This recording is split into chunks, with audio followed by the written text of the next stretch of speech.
আসসালামু আলাইকুম রহমতুল্লাহি ওয়া বারাকাতুহু। কালকে আমি একটি মেডিকেলে গেছিলাম। সেই মেডিকেলে দেখলাম একজন মা, তার কষ্টটা কতটুকু।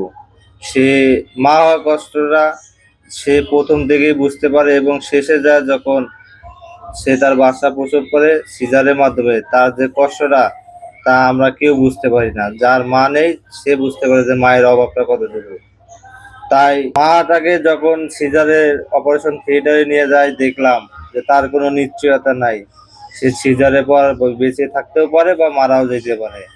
তাই মাদেরকে নিয়ে কখনো কটু কথা বলা যাবে না, মাদের সাথে কোনো খারাপ ব্যবহার করা যাবে না। যেমন আমার ভাইগনা রিফাত, আর মা ছোটতে মারা গেছে।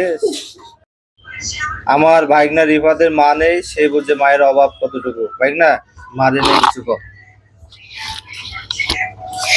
আমার মানে আমি বুঝতে পারি যে মার মর্যাদা কতটুকু। তাই এখনই মাকে কেউ কষ্ট দিবেন না।